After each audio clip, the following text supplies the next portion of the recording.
سلام، من آرمین هستم. سلام، منم عرفانم. به دومین قسمت از پادکست شب قصه خوش اومدید.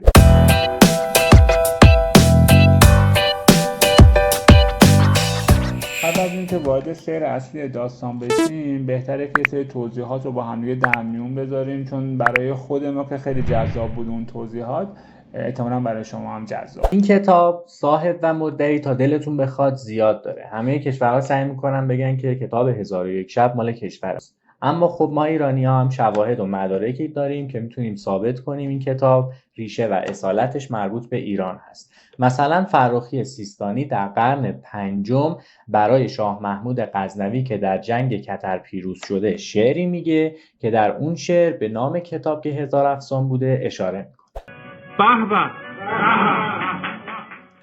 بعد از هول و هوش چندین سال توی قرن نهمه که عرب زبان‌ها این رو از نسخه پهلوی به عربی ترجمه میکنن و اسم اون رو میذارن الف لیلة لیله. What؟ البته یه ترجمه عربی دیگه هم وجود داره به نام شب‌های عربی که هر جوره حساب بکنی نمیدونی که چطوری ترجمه شده. حتی از اون 1000 افسان یا از 1001 شب چطوری به این اسم رسیدن.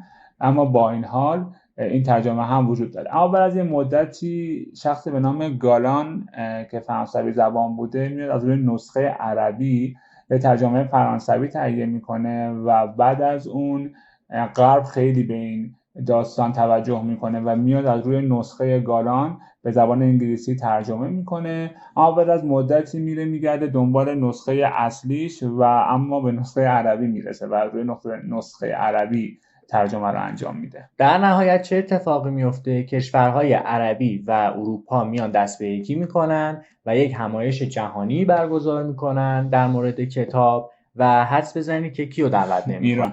آفرین، ایران رو دعوت نمیکنن. از همون موقع تا الان در مورد ریشه و اصالت این کتاب و اینکه این کتاب مال کدوم کشوره جنگ و دعواست. البته با توجه به شواهدی که وجود داره ما میتونیم این رو عنوان بکنیم که اصل این کتاب به زبان پهلوی بوده که بعداً به زبان عربی ترجمه میشه و از زبان عربی هم دوباره به زبان فارسی برمیگرده و هم به زبان‌های مختلفی مثل فرانسوی و انگلیسی.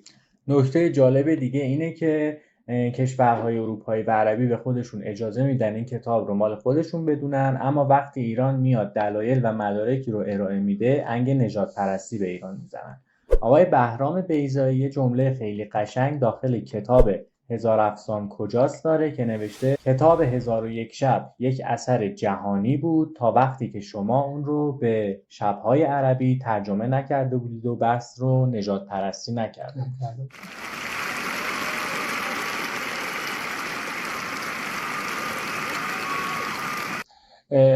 حالا فارغ از این قضیه این که کتاب 1001 شب از کجا اومده، سر موضوعات دیگه‌ای هم بین ادیبان و متخصصین این زمینه گفتگو و اختلاف نظر هست.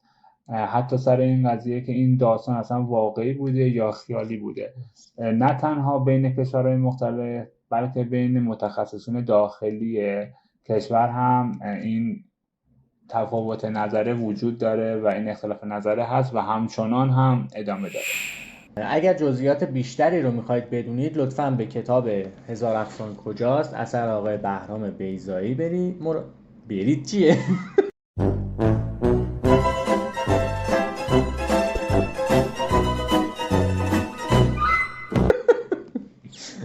آره، ما کلیاتش رو گفتیم. اگر که علاقه‌مند هستید میتونید جزئیات بیشتر رو از کتاب آقای بهرام بیضایی به اسم 1000 افسان کجاست مطالعه کنید.